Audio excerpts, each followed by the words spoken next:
Bom dia, amados. Que bom ver vocês aqui nessa manhã.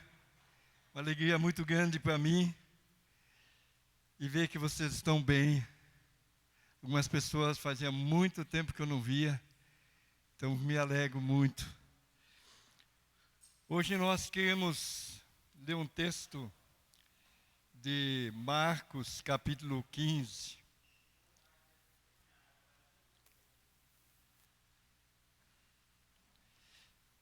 Isso.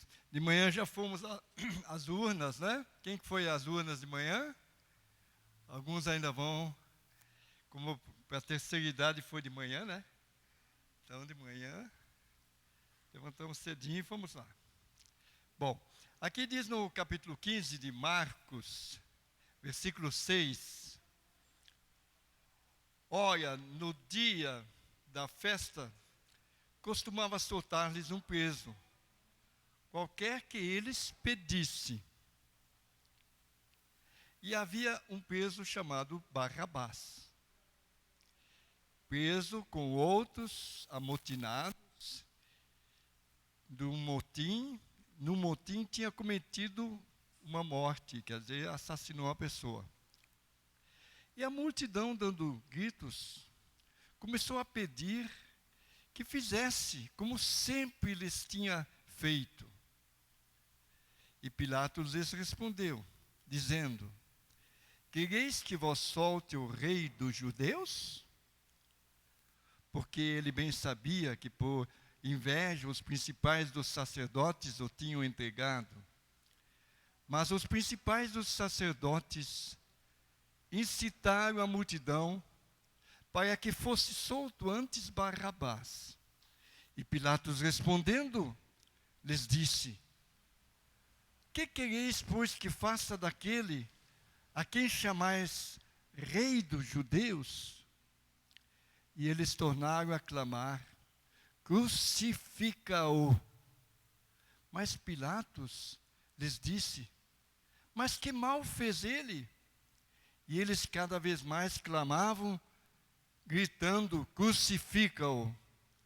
Então Pilatos, querendo satisfazer a multidão, soltou-lhes Barrabás. E açoitando Jesus, o entregou para que fosse crucificado. Por que essa leitura no dia de hoje? Não é Páscoa.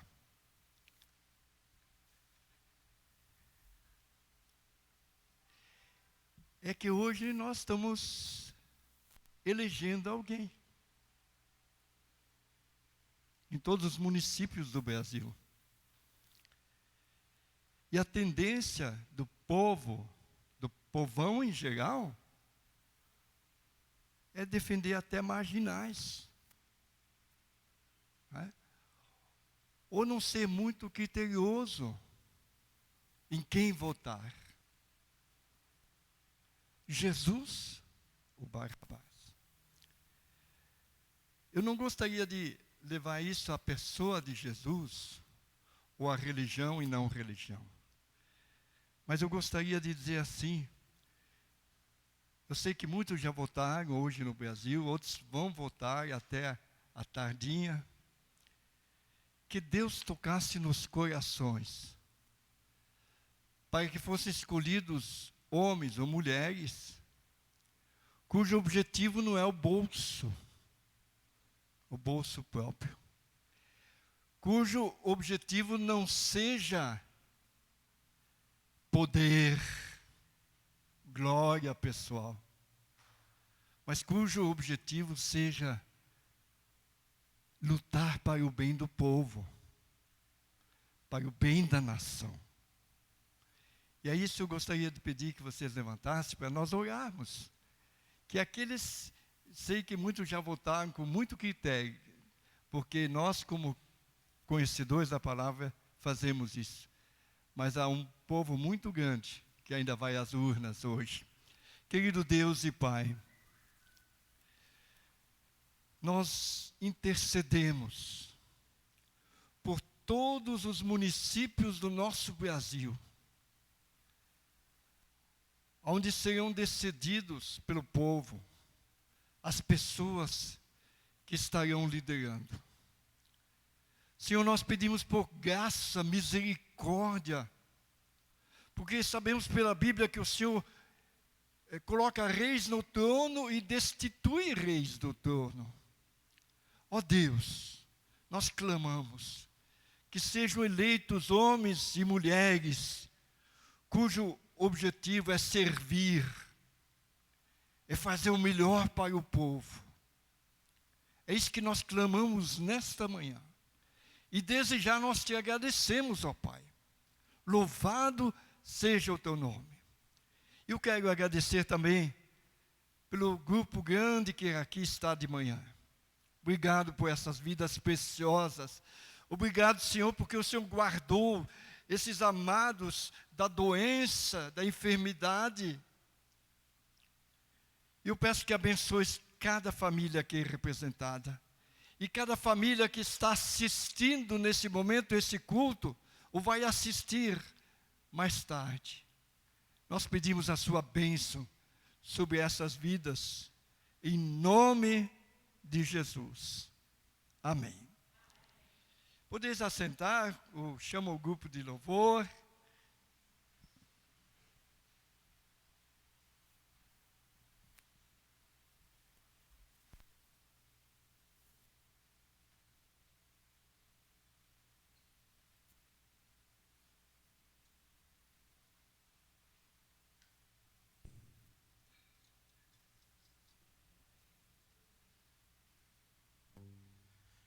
Bom dia, irmãos. As nossas músicas que nós vamos estar cantando esta manhã fala sobre o Cordeiro Santo de Deus. Esses dias eu li uma frase, achei interessante. Quando você for buscar a definição do que é o amor, não vá ao dicionário, vá à cruz do Calvário. Ali foi manifestado o amor de Deus. Como diz John Stott, amor é mais serviço do que sentimento. Em 1 Pedro, capítulo 1, versículo 18, diz assim: sabendo que não foi mediante coisas corruptíveis, como prata ou ouro, que fostes resgatado do vosso fútil procedimento que vossos pais vos legaram, mas pelo precioso sangue, como de cordeiro, sem defeito e sem mácula, o sangue de Cristo, conhecido com efeito antes da fundação do mundo. Uma das músicas fala isso. Ele é o Criador, Ele é o Pai da criação, porém manifestado no fim dos tempos, por amor de vós. Amém? É esse Cordeiro precioso, que muitos, como diz o pastor Horst, rejeitaram, mas a todos quanto recebem, se tornam filho de Deus. Amém? Vamos colocar em pé, vamos louvar o nosso Deus?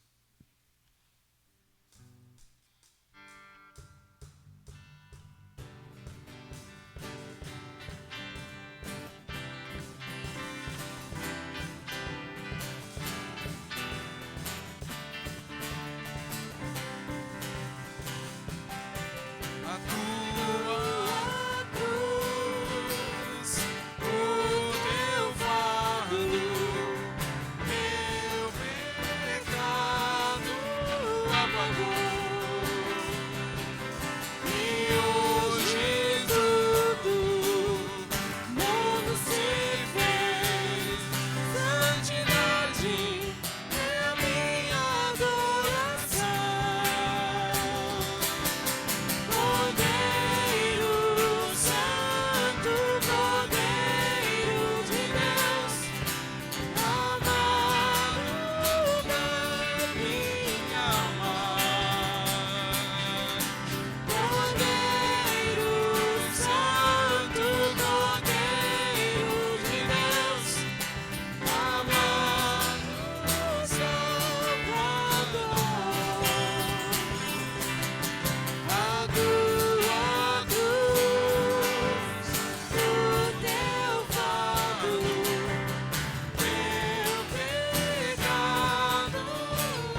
plena. Te amo, meu Senhor, e agora o meu prazer é te entregar o meu louvor. És o Pai da criação, olheiro de Deus. És aquele que morreu, mas a morte venceu. Teu amor nos libertou, nos fez teu povo. Contigo andarei, cada dia que eu viver.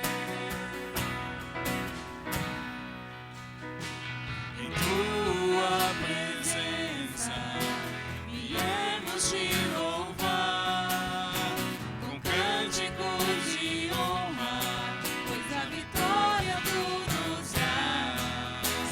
Me deste vida plena. Te amo, meu Senhor, e agora o meu prazer é te entregar o teu louvor. És o Pai da criação, olheiro de Deus. És aquele que morreu, mas a morte venceu. Teu amor nos libertou, nos fez teu povo. Contigo andarei, cada dia que eu viver. És o Pai da criação, Cordeiro de Deus. És aquele que morreu, mas a morte venceu. Teu amor nos libertou, nos fez teu povo. Contigo andarei, cada dia que eu viver.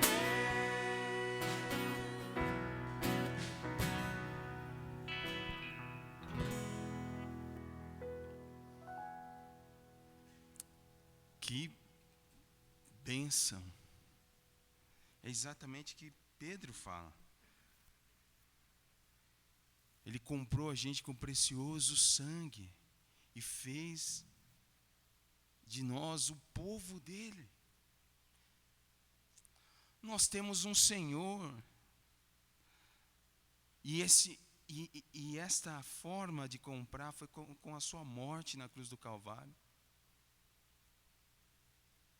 E nós temos uma esperança maior ainda, além de nós sermos redimidos de todo pecado, Ele venceu a morte, nos garantindo a vida eterna. Amém? E é por isso que nós estamos aqui. É por causa dEle, e somente por Ele. Ele decidiu nos amar. E a próxima música fala disso, laços de amor.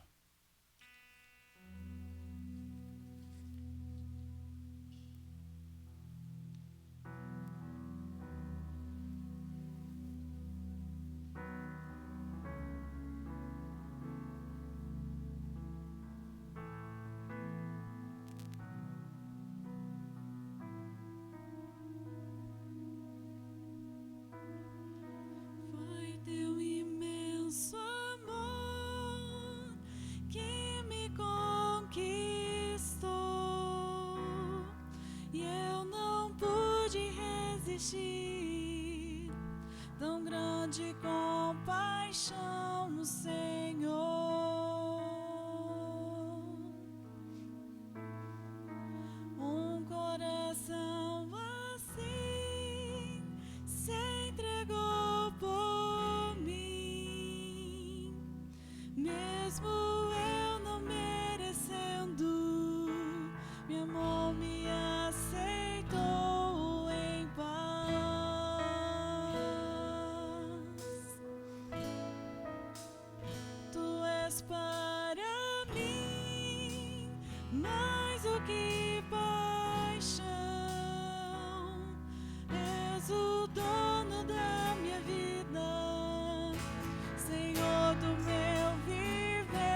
verdade, Pai.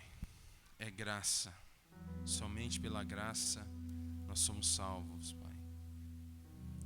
Teu amor nos alcançou, Pai, nos dando vida, Pai. Obrigado, Pai.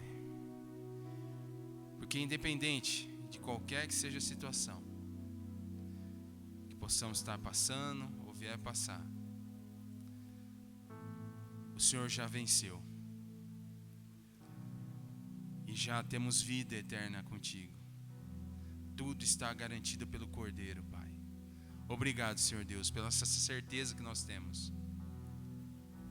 Louvado, engrandecido seja o teu nome, hoje e para todo sempre. Amém. Amém? Pode se assentar.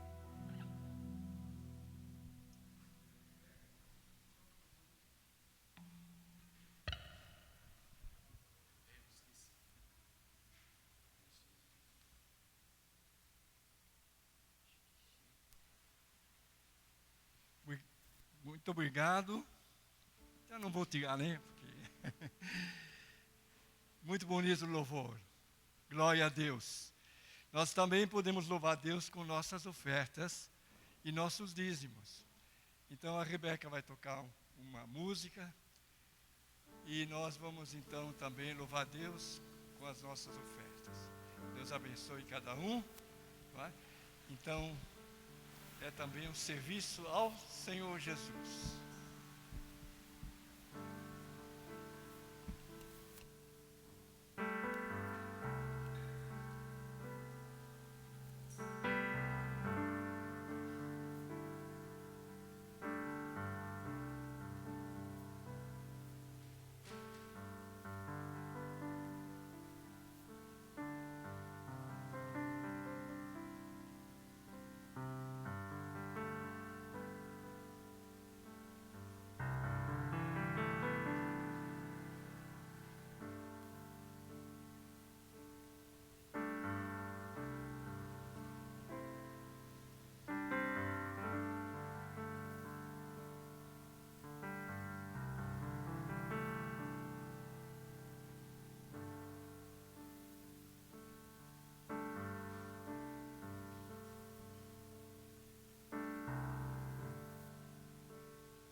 Vamos ficar em pé mais uma vez, vamos agradecer, querido Deus e Pai.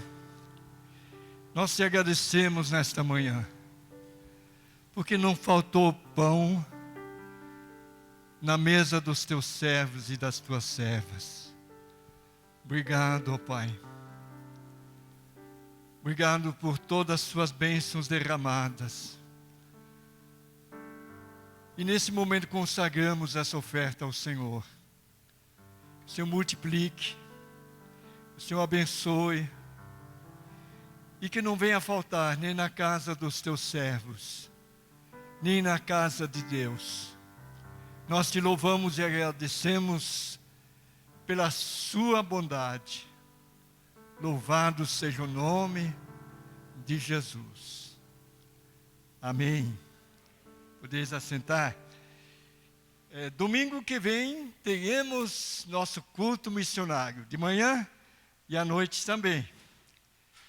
Então vamos estar intercedendo principalmente pelos missionários que apoiamos no campo. Vai ter algum relatório, não é? Tem o casal, né? A Rebeca já foi para lá. Não é? Casal, Rebeca, esposo, que são responsáveis por esse setor, preparar alguma coisa bem legal, não é? E você também pode pensar assim, já orar pela oferta missionária. Não é? Graças a Deus não tem faltado para nós podermos abençoar esses irmãos que estão no campo. Eu li uma notícia muito triste ontem, que terroristas no campo de futebol, alguém leu sobre isso? Mataram, e não dizia se eram cristãos ou não eram, mas eram pessoas que não eram terroristas que foram mortas. Então o mundo está ficando cada vez mais difícil. E no campo missionário também. Alguém tem um pedido especial de oração que eu gostaria de apresentar nesse momento, antes de ouvirmos a mensagem?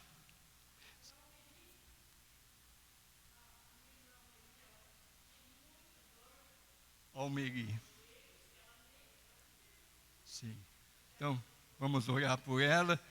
E durante a semana também vamos lembrar dela em nossas orações nos lares. Mais algum pedido? Sim? Antônia?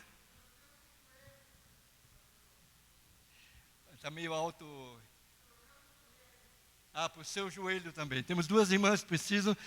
A bênção de Deus, cura, não é?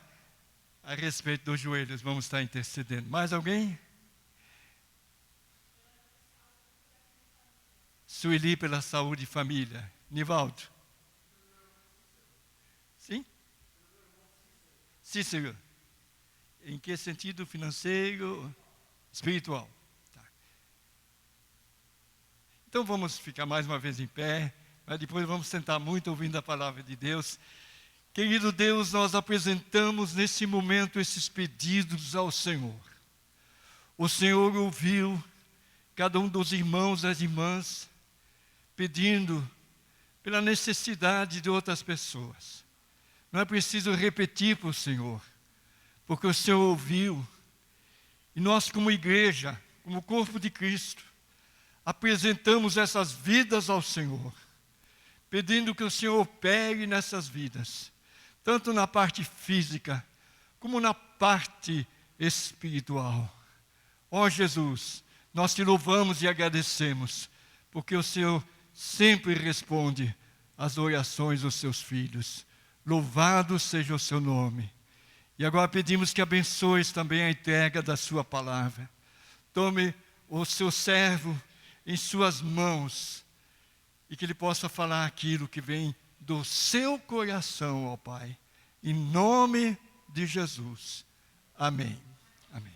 Que Deus abençoe. Podeis assentar. Pastor Joel. Como é que faço aqui para a higienização? Obrigado, já veio o irmão ali.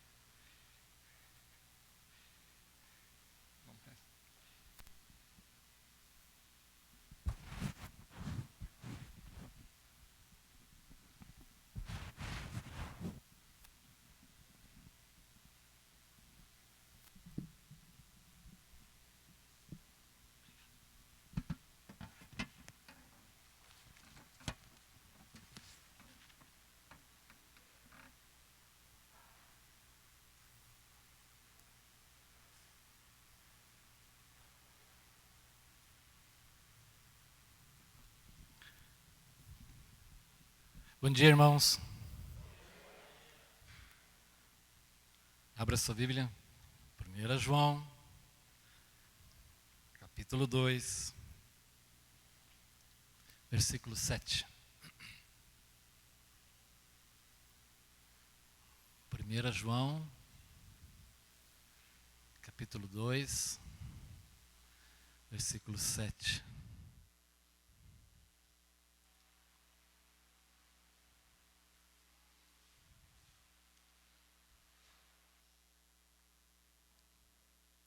Cadê minha coca?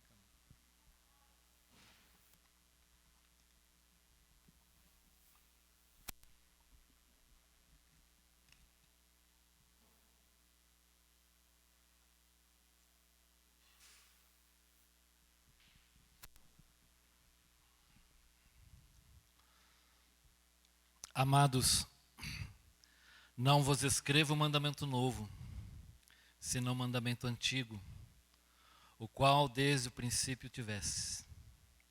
Esse mandamento antigo é a palavra que ouvistes. Todavia vos escrevo novo mandamento, aquilo que é verdadeiro nele e em vós, que as trevas vão se dissipando e a verdadeira luz já brilha.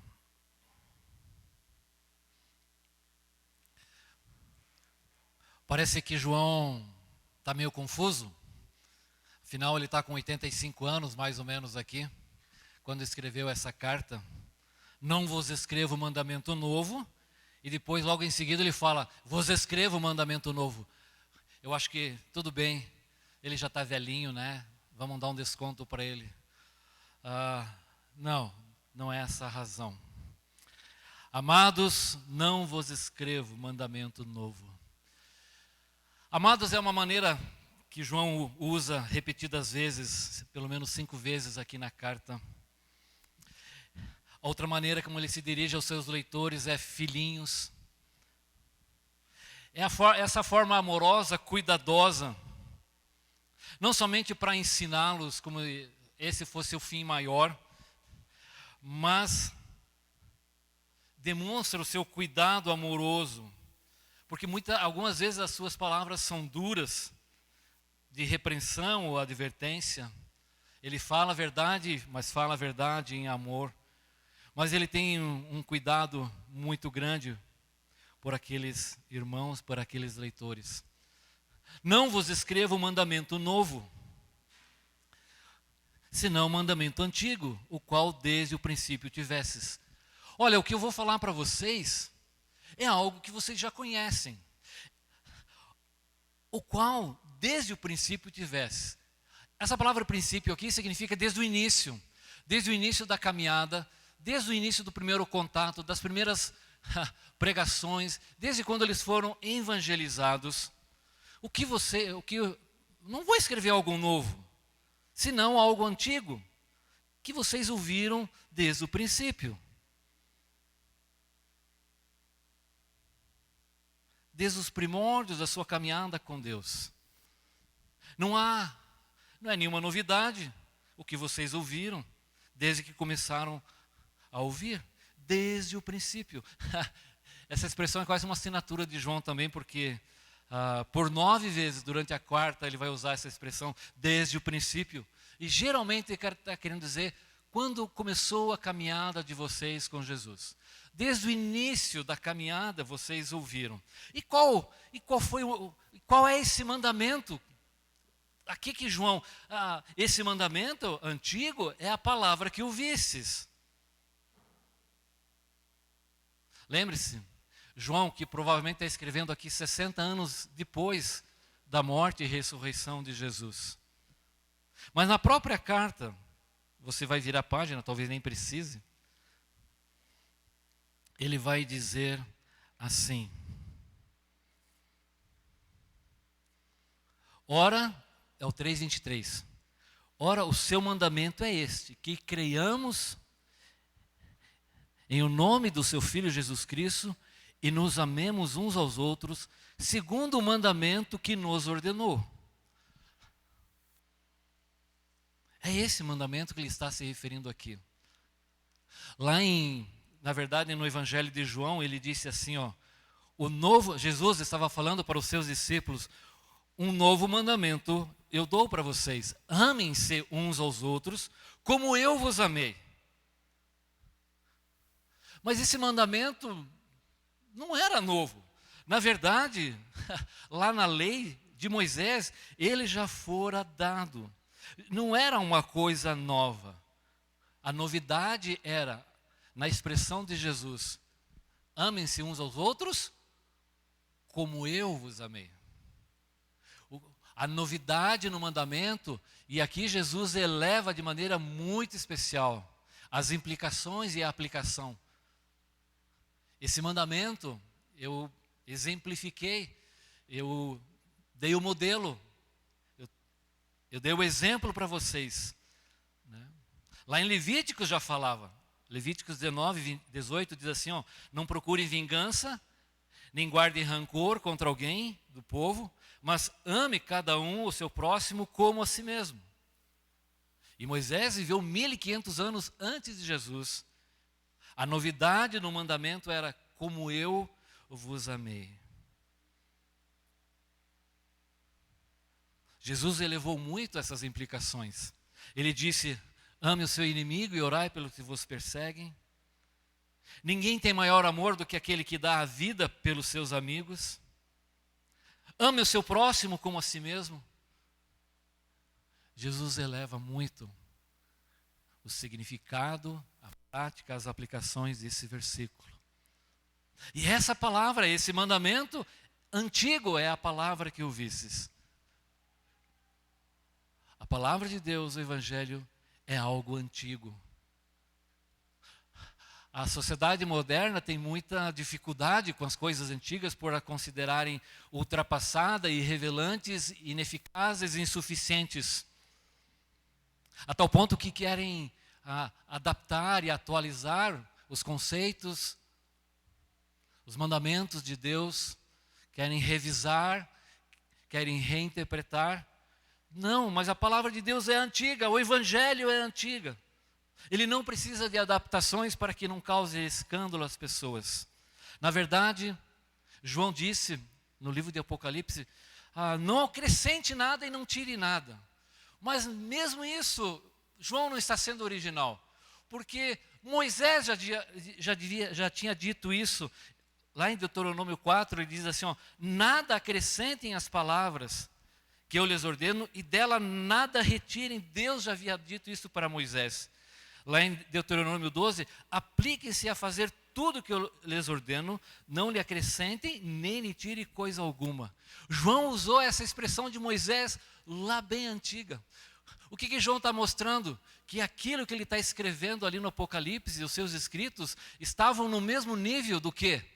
Dos escritos de Moisés. A palavra de Deus, João tinha consciência disso.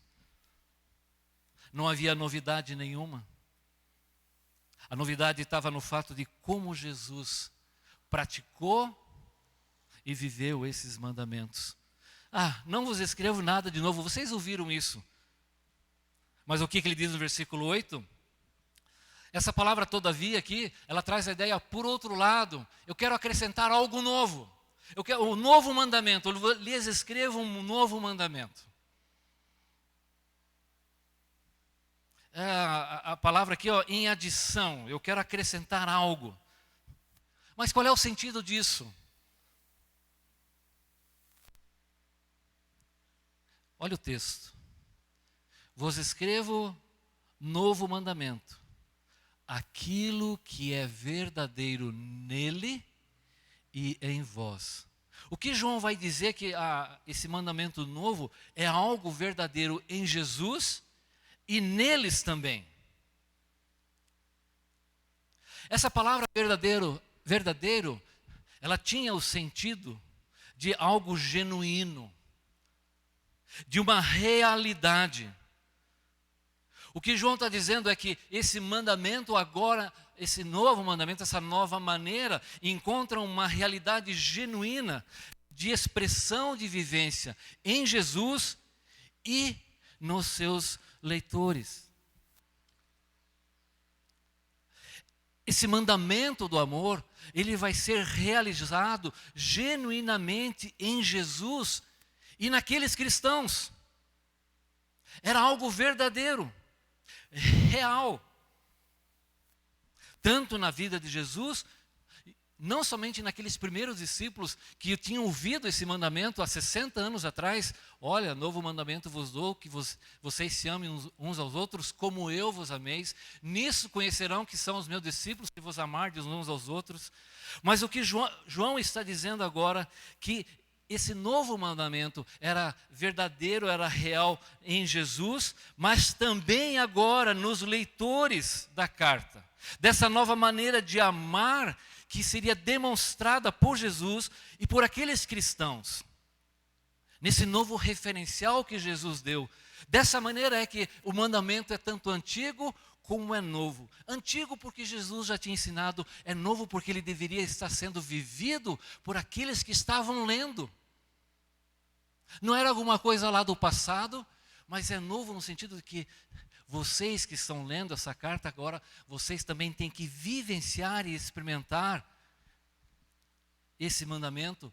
E veja a realidade, a importância e o significado disso. Que termina o versículo. Que as trevas, porque as trevas vão se dissipando. A palavra trevas tem muitos significados. Pelo menos 7 vezes ela ocorre aqui. E nesse pequeno texto aqui, se não me engano, ela vai acontecer 5 vezes.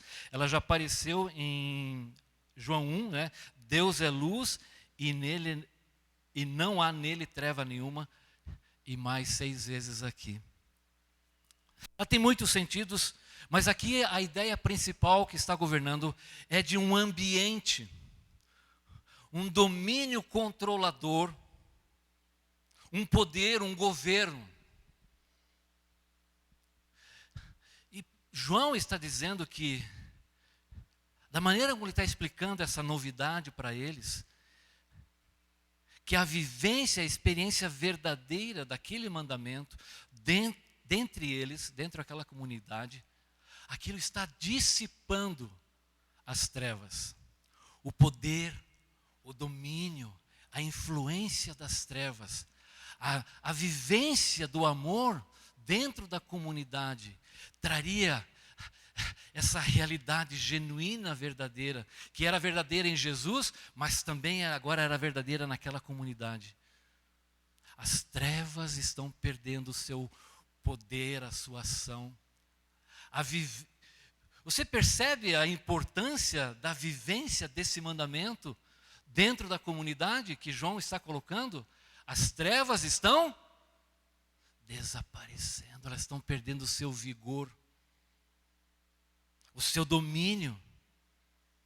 E ele termina dizendo: e a verdadeira luz já está brilhando. Essa palavra é um pouco parecida e é interessante entender: a verdadeira luz já está brilhando. Ela tem, além do sentido genuíno, como nós vimos ali, ela traz uma ideia de uma realidade. Por exemplo, se eu consigo explicar o sentido que João está usando essa palavra verdadeiro aqui. Lembram-se do maná, aquele alimento especial que Deus deu lá no deserto? De quem veio? De quem vinha aquela provisão para o povo de Israel todos os dias? Vinha de Deus. Mas quando Jesus diz: eu sou o pão do mundo, esse pão, ele está dizendo que isso também era verdadeiro, mas definitivo, genuinamente de Deus. Ele é o pão verdadeiro, definitivo, genuíno, completo. Havia essa realidade, mas em Jesus ela se completa de uma maneira muito mais perfeita e completa. O que João está querendo dizer é que a verdadeira luz, aquela definitiva, perfeita, completa, já está brilhando. Nele estava a vida e ele era a luz dos homens. A luz brilha nas trevas e as trevas não o derrotaram. Estava chegando ao mundo a verdadeira luz que ilumina todos os homens. E novamente Jesus disse: eu sou a luz do mundo, quem me segue não andará em trevas, mas terá a luz da vida. E a verdadeira luz já está brilhando, é uma referência viva e direta da pessoa de Jesus. Já! Era uma realidade presente e permanente, uma condição real, a luz verdadeira, existente e permanente, para poder andar na luz de Deus. Já está brilhando Jesus. Era a direção clara para a vida, para a eternidade, para tratar dos pecados, para conhecer a Deus e a sua verdade. A luz verdadeira, Jesus, já. Ela está aí. Você pode viver nela, ser dirigido nela. E conhecer a Deus, ela já está brilhando. Então João está fazendo uma transição, porque ele está construindo um pensamento. E ele está agora, nessa sessão, ele está concluindo esse pensamento, essa argumentação, que ele começou no capítulo 1, versículo 5. Ora, a mensagem que temos ouvido é esta. E ele disse: Deus é luz, e nele não há treva nenhuma. E ele vai concluir agora como essa realidade, como essa afirmação, ela se dá no meio da comunidade a qual João está se dirigindo. Esse mandamento, essa realidade que é verdadeira em Jesus e neles. E por 6 vezes, 3 vezes, então João vai marcar algumas expressões que estavam sendo ditas. 3 vezes ele disse, se dissermos que. E 3 vezes ele vai dizer, aquele que diz. Então havia conversas. João está falando, atente, presta atenção nisso que estão dizendo aí. E João então começa dizendo, ele fala sobre, você mantém comunhão com ele? Você diz que tem comunhão com ele? Então João vai comprovar e mostrar se isso é uma realidade ou não. Você está dizendo que não tem pecado. E ali então Jesus vai tratar de como, João vai mostrar como o pecado deve ser tratado na vida das pessoas. Estão dizendo aí que não tem pecado. Estão dizendo aí que a gente não comete pecado. Então João trata disso. Ele começa essa afirmação, né? E o sangue de Cristo nos purifica de todo pecado e vai mostrar que Ele é a propiciação. Alguém diz que conhece a Deus? Então João vai falar, você conhece a Deus? Então você guarda os mandamentos? Você diz que permanece nele? Como é que a gente pode saber que permanece nele? Vimos semana passada, quem diz que está nele, que tem comunhão com Deus, deve viver como Jesus viveu. João, então, à luz de toda essa argumentação, ele vai completar o seu raciocínio.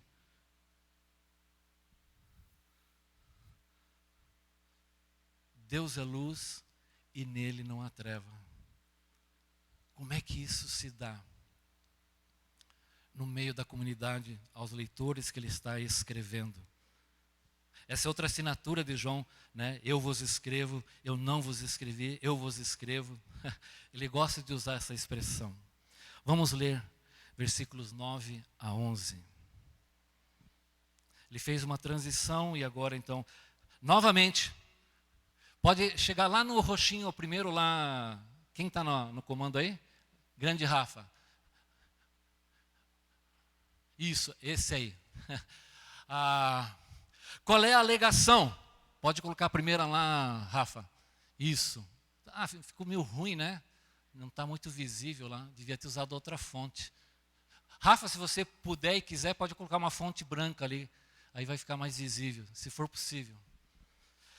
Vamos ler. Vamos dar uma enrolada aqui, né, para o pessoal. Aquele que diz, é a 6ª vez, estar na luz e odeia o seu irmão, até agora está nas trevas. Aquele que ama o seu irmão permanece na luz e nele não há nenhum tropeço. Aquele, porém, que odeia o irmão está nas trevas e anda nas trevas e não sabe para onde vai, porque as trevas lhe cegaram os olhos. João então vai mostrar a implicação e aplicação da construção que ele acaba de fazer. Ele começou dizendo, nisto sabemos que conhecemos a Deus. Como é que a gente sabe que conhece a Deus? Aquele que diz que conhece a Deus deve guardar os mandamentos. E aquele que guarda os mandamentos, está no versículo 5, ele é aperfeiçoado no amor. E logo em seguida João diz, nisso conhecemos que estamos nele, em Deus, temos comunhão com Deus. É? Aquele que diz que permanece nele, que está sob a influência, a direção, em relacionamento com Deus, deve viver, tem a responsabilidade e a obrigação de viver como Jesus viveu. E então ele vai dizer, ele vai mostrar aqui, que mandamento é esse? Como Jesus, e coloca como referência a prática de Jesus e qual é a implicação agora entre eles. Por isso ele vem pela 6ª vez, aquele que diz. E novamente João vai avaliar, vai levar aquela reflexão, como é que você comprova, como é que você sabe que ama os irmãos, aquele que diz que ama o irmão. Então, vocês estão dizendo que ama o irmão? Deu lá? Grande Rafael. Obrigado pela turma aí, né? Que seria do sermão sem esse pessoal, né? É mais uma alegação. Ah, é? Você conhece a Deus? Você está em Deus? Ah, você diz que ama o irmão? Então vamos avaliar. Vamos comprovar essa alegação. Essa é a alegação. Aquele que diz, eu escrevi errado lá. A alegação é aquele que diz, não, está certo, versículo 9, eu estou lendo 10. Acho que meu cérebro não está muito bem nessa manhã. Versículo 9, aquele que diz estar na luz. Ah, você está na luz. Se você voltar a página um pouquinho antes, né? Versículo 5, Deus é luz. Versículo 7, Deus está na luz. Ah, então você diz que está na luz. E Deus é luz e Deus está na luz. E ali no versículo 7 ele falou, porque Deus está na luz, e você anda com Deus, no versículo 7 diz, mantemos comunhão uns com os outros. Ah, então você está fazendo essa alegação. Observe que todas essas expressões de João estão sempre denotando um relacionamento próximo. Permanecer nele, estar na luz, andar na luz. Todas essas expressões estão demonstrando esse campo de significado muito próximo, de intimidade, de alguém que está sob a influência, sobre o governo, que mantém comunhão com Deus. E essa é a temática. Versículo 3, mantemos o que temos visto e ouvido também a vós outros, para que vós igualmente mantenhais comunhão conosco. Ora, a nossa comunhão é com o Pai, com o Filho e com Jesus Cristo. Se andarmos na luz, mantemos comunhão uns com os outros. João está mostrando as implicações, e ele acabou de dizer, vimos ali no versículo 9, a verdadeira luz já brilha por quê? Porque essa expressão do amor no meio de vocês dissipa as trevas. Mas tem gente dizendo que está na luz. Então João vai mostrar. Porque havia fora do pessoal que eles se consideravam pessoas iluminadas. Eles tinham um certo conhecimento das coisas de Deus. Mas estavam considerando, bem, nós temos acesso, nós temos um certo conhecimento. Nós estamos num nível um pouco mais elevado. E os demais, assim, essas pessoas são tão simples, tão ignorantes, elas não detêm o conhecimento que nós temos, elas não são pessoas iluminadas. E João está atacando isso porque aquilo estava, eles achavam que existia uma casta, um grupo seleto mais especial de cristãos que estavam mais perto, conheciam mais a Deus, que estavam na luz, eram iluminadas. E aquilo estava causando um divisionismo, um separatismo. Um orgulho, uma soberba espiritual. E João está dizendo, estar na luz é algo muito diferente do que vocês estão alegando.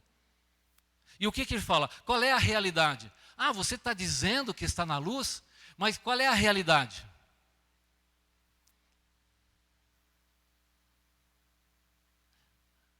Você diz que está na luz e odeia o seu irmão, até agora está nas trevas.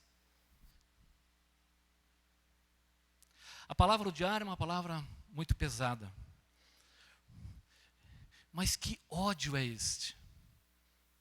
A palavra ódio, ela traz a ideia de aversão, antipatia, raiva, ira, indignação, vingança.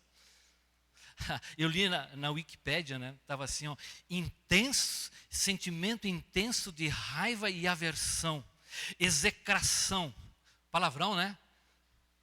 Desgosto, inimizade, repulsa. Algo como o desejo de evitar.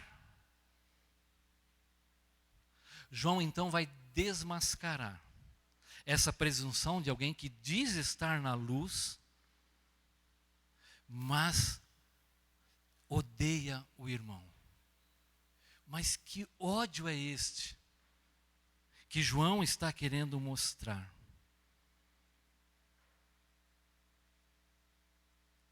É uma palavra muito pesada. E para João, um escritor eu li, estava lendo os comentários, ele diz assim, que para João, no Evangelho, não há crepúsculo, não há penumbra, ou seja, não tem um meio termo. E João está usando exatamente essas figuras de linguagens totalmente opostas. Amor, andar luz e amor, trevas e ódio. Não tem um meio termo, não tem uma sombra aí. É uma palavra pesada. Não há neutralidade. Lá em Mateus 5, Jesus disse assim, se vocês amarem aquele que os amam, que recompensa terão? Até os cobradores de imposto fazem isso. Você diz que está na luz, mas odeia o seu irmão? Que ódio é esse ao qual Jesus está se referindo? É a raiva que eu tenho porque eu não vou com a cara do irmão, ou porque ele fez alguma coisa errada, mostrou a língua para mim, deu calote. Ele não está se referindo a isso. Vamos ver. Qual é o resultado? Alguém que diz que está na luz, mas odeia o seu irmão, qual é o resultado? Essa pessoa está nas trevas. Observe que esse estar em, João já usou várias vezes. Ele disse assim, ó, se porém andarmos na luz, como ele está na luz. Lá no versículo 1:5, nisso sabemos que estamos nele. Estar em significa viver naquele ambiente, estar sendo influenciado, dirigido pelos princípios, pela ação. Assim como estar em Deus, estar na luz de Deus, é estar em comunhão, estar num relacionamento próximo, estar sendo dirigido, governado por Deus. Assim também, estar nas trevas, o que significa? É estar vivendo sobre a influência, a direção, a ação do pecado. É um relacionamento. Estar nas trevas descreve também essa condição de viver no pecado.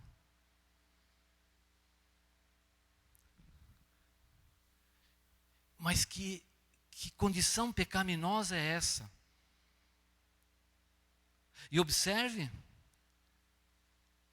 aquele que diz estar na luz e odeia seu irmão, até agora está nas trevas. Veja, ele não está nas trevas porque odeia, mas por estar nas trevas é que ele odeia. Não é o ódio a causa, olha, porque você odeia, você está nas trevas. É o contrário.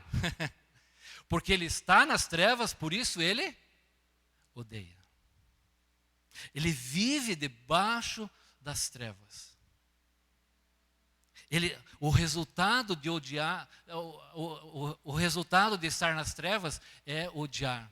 O que comprova, o ódio comprova que ele está nas trevas. Então a questão não é o que você diz que está na luz, mas odeia. Não pode, porque até agora você está nas trevas.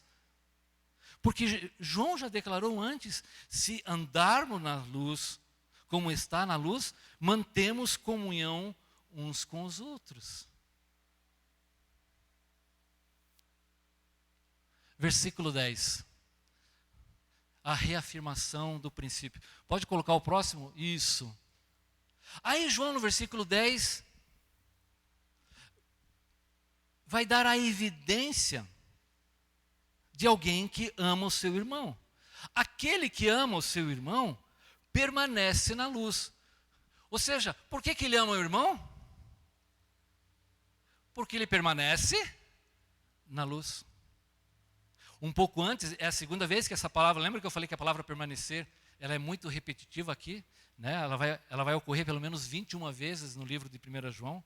É a segunda vez que João está usando. Aquele que diz que permanece nele, agora ele está dizendo aquele que permanece na luz.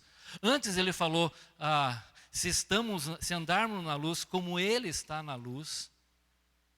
E ele acabou de dizer, a verdadeira luz brilha. O tempo, não sei se você reparou, o tempo todo João disse assim, né? Mentimos e não praticamos a verdade não está em nós, fazemos a Deus mentiroso. Aquele que diz que conhece e não guarda o mandamento é mentiroso. E agora ele está reafirmando, olha, a verdadeira luz já brilha. Veja a realidade dessas coisas. Permanecer na luz é onde Deus está. Porque andamos na luz, somos dirigidos e sustentados pela luz de Deus. Isso nos aproxima uns dos outros. Este amor que João está falando aqui é mais do que sentimento. É mais que preocupação.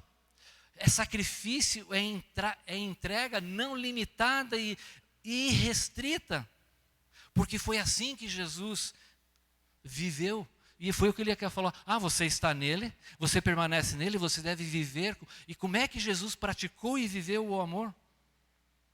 A expressão real, verdadeira, de permanecer na luz é que você ama aos irmãos. Essa é a prova. Você tem comunhão com Deus? Você está na luz de Deus? Você está vivendo como Jesus viveu? Você realmente conhece a Deus? Aquele que permanece nele, ama o seu irmão.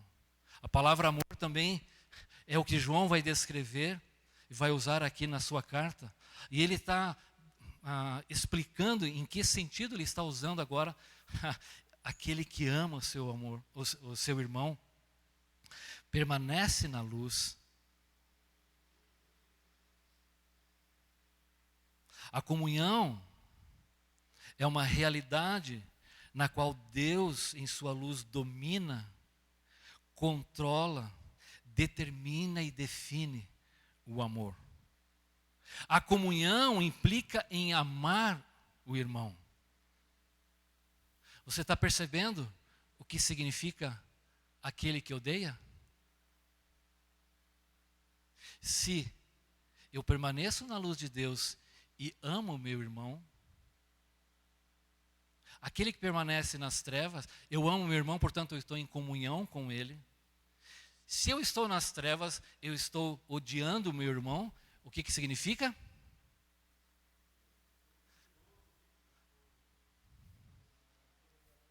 Não é verdadeiro, é mentiroso? Exatamente. Odiar, que João está enfatizando aqui, é não ter comunhão. Você não pode dizer que vive na luz. Você não pode dizer que está vivendo como Jesus viveu. Você não pode dizer que conhece a Deus. Se você não tem, você não está vivendo na comunhão. Você tem ódio aos irmãos. Você odeia. Qual é o resultado, então, daquele que ama? E é interessante, ele vai ali no versículo 10, no finalzinho, e nele não há nenhum tropeço. A palavra, alguém tem um pano aí que eu estou derretendo aqui? Pode ser um papel lá. Obrigado, Vivi. A palavra que está sendo usada aqui por João é a palavra escândalo. Mas ela não tem o sentido moderno de escândalo que tem hoje em dia. Aqui eu queria que a gente tomasse bastante cuidado quando a gente está lendo a palavra, na hora de explicá-la. Obrigado.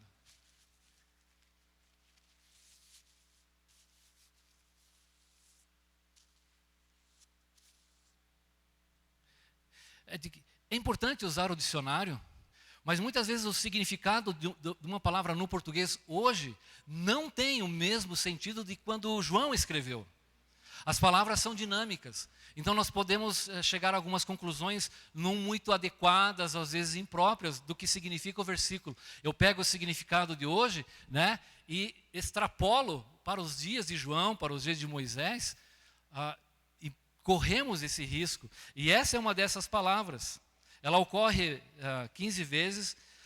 O seu significado básico de escândalo aqui não é aquela coisa assim, né? Não. Não é essa reação, né, de um escândalo que aconteceu. A ideia na linguagem do Novo Testamento é uma ação que causa dano ao outro. Por isso que ela é traduzida pedra de tropeço. Aquilo que leva as pessoas a errarem, que ofende, que causa repulsa. Então, ela é usada de muitas maneiras no Novo Testamento, tanto de maneira negativa e às vezes de maneira positiva. Jesus disse: para trás de mim, falando com Pedro, você é pedra de tropeço, né? Para trás de mim, Satanás, você é uma pedra de tropeço, né? Você não cogita as coisas de Deus, mas dos homens. Esse é um dos usos, né, que a palavra escândalo, tropeço. Então ela não tem o sentido de algo que nos chama atenção, algo triste, um injusto, algo que causa escândalo. Não, ela não tem essa ideia aqui. O que João está querendo dizer é que quando se permanece na luz, né, ele diz assim, ó, e nisto ou nele não há nenhum tropeço. Ou seja, a pessoa que está vivendo na luz, ele não é causa de tropeço para o irmão. Ou, por estarmos vivendo na luz de Deus, não há tropeço na nossa vida, no nosso viver. Ou seja, o exemplo, o viver não leva outros a abandonar a fé, não envergonha o evangelho, não levamos outro ao pecado, não levamos outros a ficar desanimados, não causa um julgamento por uma vida contraditória de hipocrisia, mas estamos vivendo na luz. Ou seja, ela traz a ideia de que a pessoa que anda na luz, ele ama o irmão porque permanece na luz, nada a fará tropeçar. Não há nada na vida da pessoa que vai fazer o outro cair. Ou mesmo que o irmão peque ou faça alguma coisa errada, ele está vivendo na luz, ele ama o irmão. Ele tem um proceder que não ofende, ele tem um proceder que não provoca ira, ele está na luz. Oi? Exatamente. Não é incoerente. Ele vive e permanece na luz. Nisso, então, nessa condição de permanecer na luz, não há pedra de tropeço. Por quê? As coisas que acontecem, elas são insuficientes para minar e contaminar o amor que temos um pelos outros. Quando andamos na luz, encontramos as soluções, as direções e as resoluções de Deus. Pois por viver na luz, podemos ter o discernimento e o caminho da verdadeira vida. Então observe como permanecer na luz é uma condição essencial e fundamental. E essa responsabilidade que temos um para com outros na vida de igreja. Porque essa verdade é um novo mandamento que se torna visível e real. É verdadeiro em nós e em Jesus Cristo. As trevas estão se dissipando porque o amor, permanecemos na luz e por isso podemos amar. E não há nessa conduta, nessa caminhada, de você estar andando na luz, de estarmos andando na luz, o meu irmão não é causa de tropeço, e eu não sou causa de tropeço para ele, porque caminhamos bem.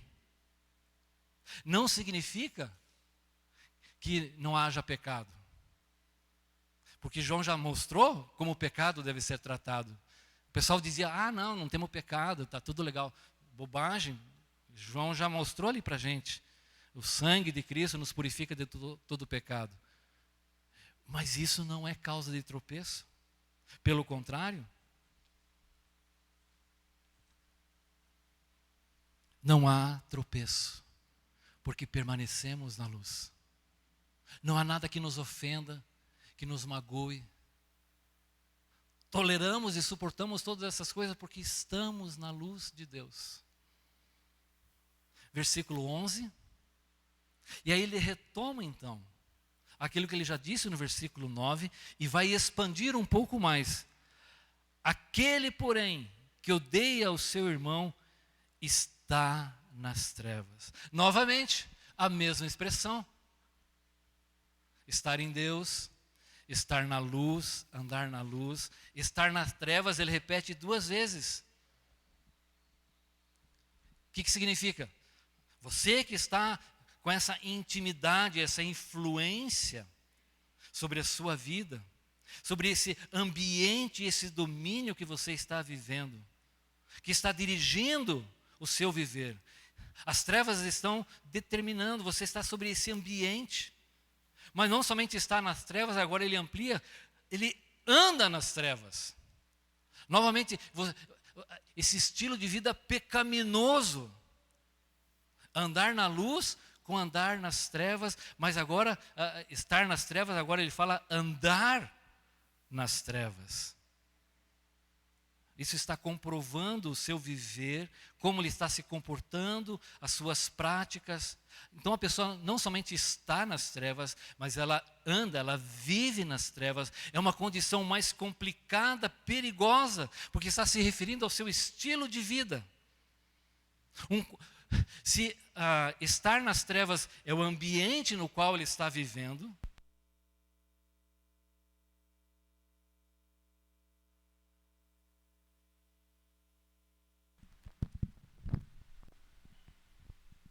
se estar nas trevas é o poder sobre o qual está controlando, andar nas trevas está dizendo o comportamento, um estilo de vida pecaminoso. Qual é a consequência de tudo isso? Se, quando você permanece na luz, você não é causa de tropeço, veja o que acontece, a condição final. Por estar nas trevas, você odeia o irmão, você anda controlado por aquilo e não sabe para onde vai.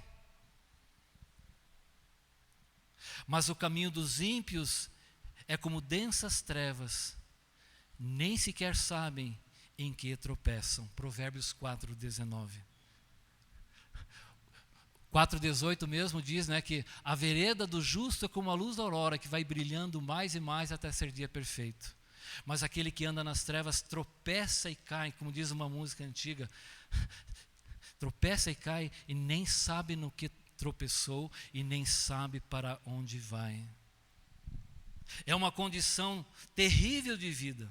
Ele não vê onde e como anda.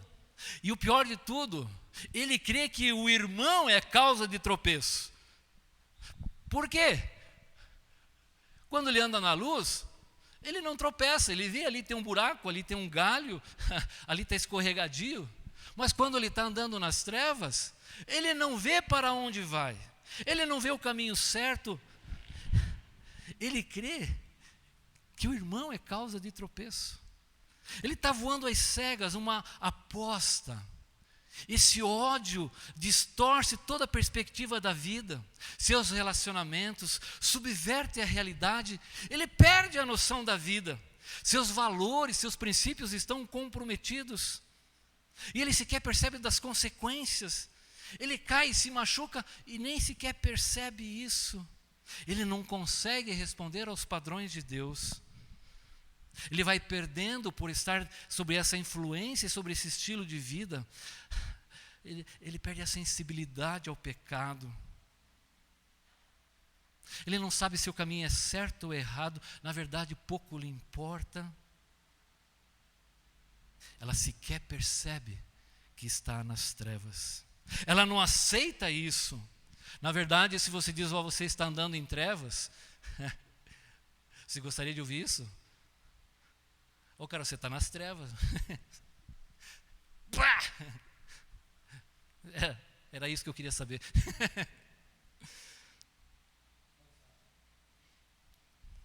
Ela não percebe, não aceita e reage. Ela está cega. está vivendo no pecado e culpa o outro, ela sente aversão, ela se afasta do convívio dos relacionamentos, porque está convicta que não é compreendida, porque não é amada e não é aceita. E por que isso acontece? Como é que termina o versículo? Ela odeia porque está nas trevas. Ela anda nas trevas, está nas trevas, não sabe onde vai. Por quê? As trevas lhe cegaram os olhos. Essa condição anula toda a capacidade da pessoa de compreensão, de perceber que o ódio está controlando a sua vida. Jesus disse assim: cegou os seus olhos e endureceu os seus corações, para que não vejam com os olhos, nem entendam com o coração. Ora, Paulo falando, 2 Coríntios 4,4, o Deus desse século cegou o entendimento dos descrentes, para que não vejam a luz do evangelho da glória. João definiu que andar em trevas é uma vida mentirosa, em que não, porque isso ele falou bem lá no começo. Se dissermos que mantemos comunhão com Ele e andarmos nas trevas, mentimos e não praticamos a verdade. É uma mentira esse tipo de vida, terrível. Nas trevas, o ódio é uma realidade, é uma mentira. Ali há um distanciamento espiritual. Podemos até estar próximo das pessoas, mas se aquela vida está andando nas trevas, na verdade ela te odeia. Pode ter até uma amizade, podemos ser até amigos, mas não temos comunhão. Na verdade você me odeia. A comunhão é uma farsa, porque há um distanciamento espiritual. Podemos estar próximos, mas não vemos a necessidade do irmão, não vemos a alegria do irmão. Na verdade, eu nem quero saber disso. Eu estou mais preocupado é comigo mesmo.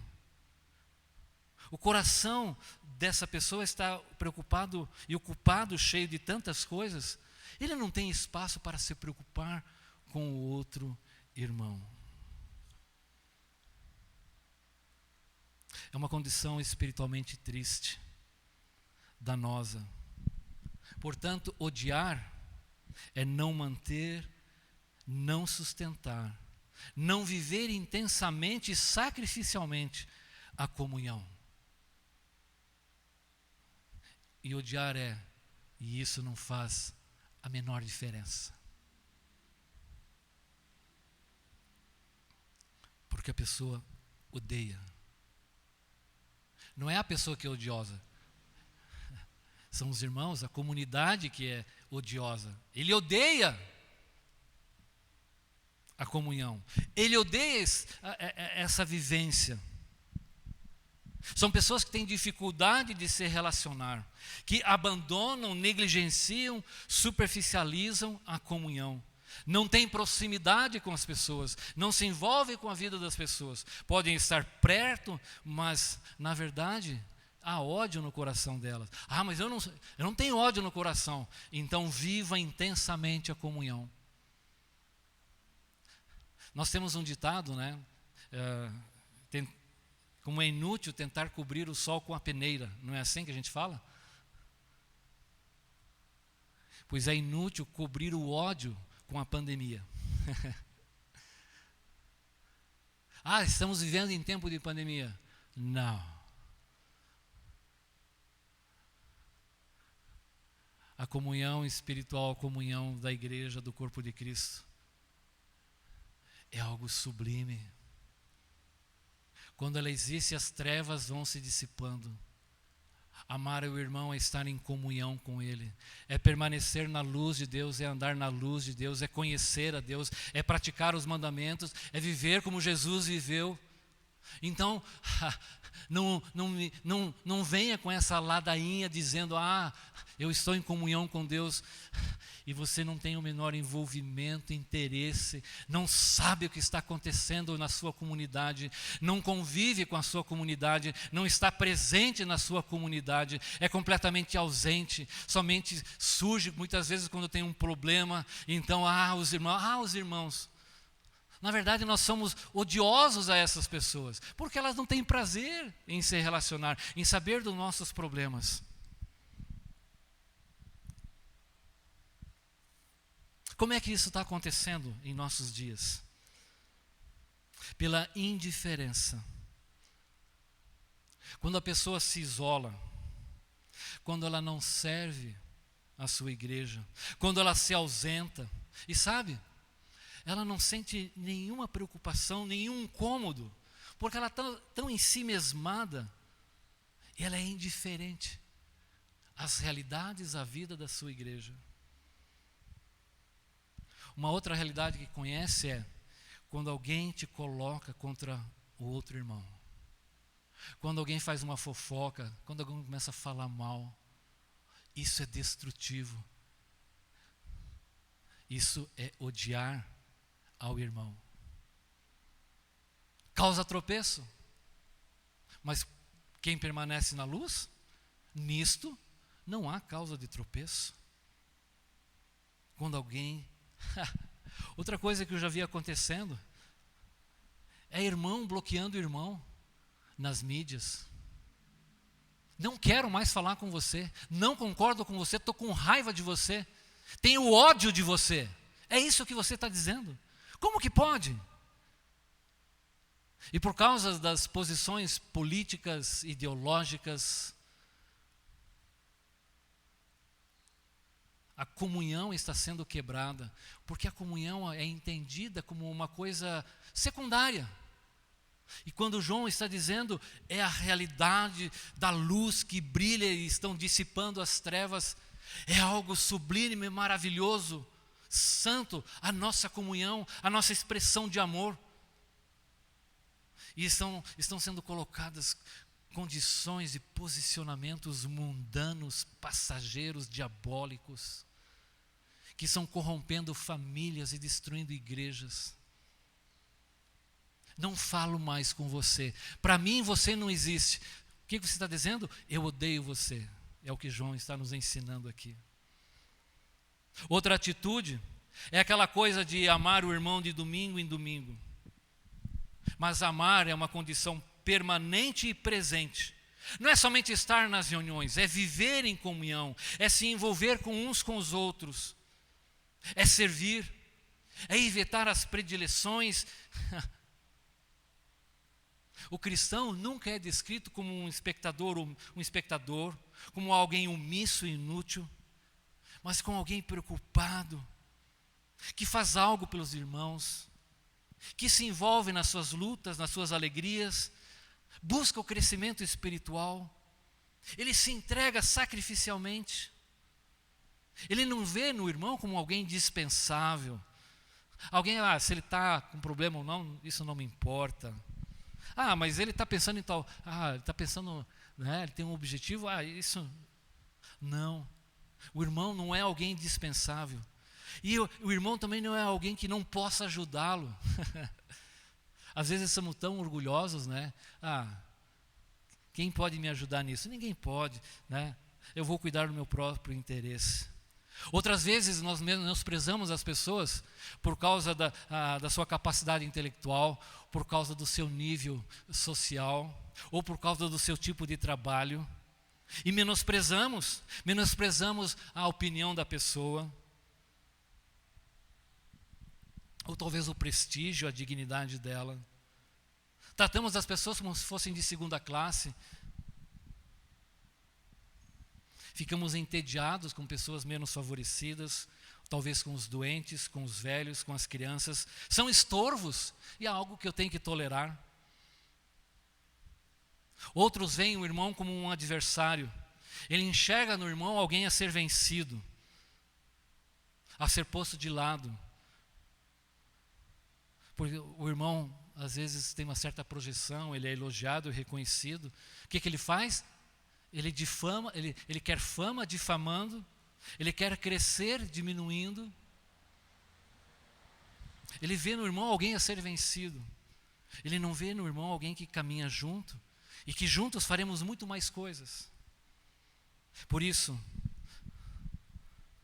odiar é esse comportamento, odiar o irmão é um comportamento odioso. As pessoas nos odeiam. Essas pessoas que abandonam a igreja porque estão nas trevas, e o ódio delas culmina na quebra de relacionamentos. Rejeitam a disciplina da igreja, têm impureza no coração, na sua vida. Por estarem nas trevas, o seu entendimento está bloqueado. Destroem a comunhão, acumulam rixas, conflitos e se afastam amarguradas, indignadas, sem saber para onde vão. E sabe o que é mais triste? Completamente convencidas de que o erro, o mal, está na igreja, nos irmãos, em todas as causas de tropeço. Mas por que elas tropeçam? Porque andam nas trevas e não andam na luz.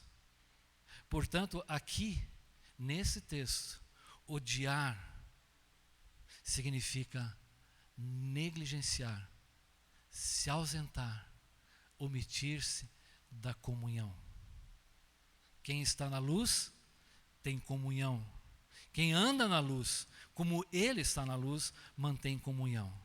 Aquele que odeia é porque não está na comunhão, está nas trevas. Seu entendimento está cego e ele nem percebe. Mas você deve estar pensando, poxa, João, aqueles que deviam ouvir essas coisas não estão aqui. Você não pensou nisso? Eu pensei. Mas aí eu entendi que, para quem João escreveu?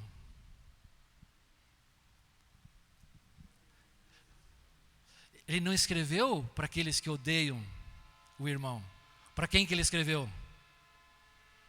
Para aqueles que amam. Escreveu para mim e para você. Calma, Viviane. Ele não escreveu para aquele que diz que ama o irmão, né? E odeia o seu, aquele que diz que está na luz e odeia o seu irmão. Ele não escreveu para esses que odeiam. Ele escreveu para aqueles que amam, para a comunidade que está querendo conhecer a Deus, obedecendo os mandamentos. A comunidade que diz que está em Deus porque vive como Jesus viveu. E ama o irmão porque está na luz, e mantém a comunhão, e luta pela comunhão, e preserva a comunhão, e se dedica e se consagra à comunhão, como bem no começo da igreja, ele escreveu assim: e perseveravam na doutrina dos apóstolos e na comunhão. Perseveravam, permaneciam.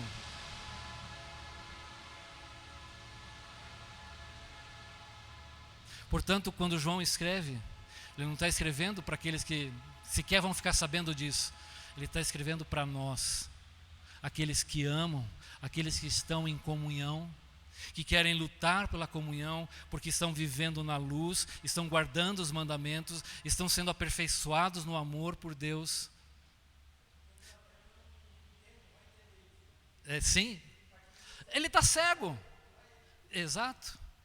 Então, porque ele está também alertando aos seus leitores, aquela comunidade, não se deixe entrar nessa. Ele está escrevendo então aos irmãos, aqueles que estão na luz, que estão em comunhão com Deus e estão em comunhão com os outros. Portanto, gente, a comunhão é algo muito precioso, algo muito sério. Não é simplesmente um ajuntamento de pessoas, né, que canta, que está junto, que se encontra durante a semana. É muito mais do que isso. Essas expressões de vivência fazem com que as trevas sejam dissipadas. E temos que nos entregar e nos dedicar totalmente à comunhão. Amar o irmão como ele amou, nas implicações e nas realidades que ele o fez. Esse deve viver como ele viveu. Ele é o exemplo. Amem-se uns aos outros como eu vos amei. Vamos ficar em pé?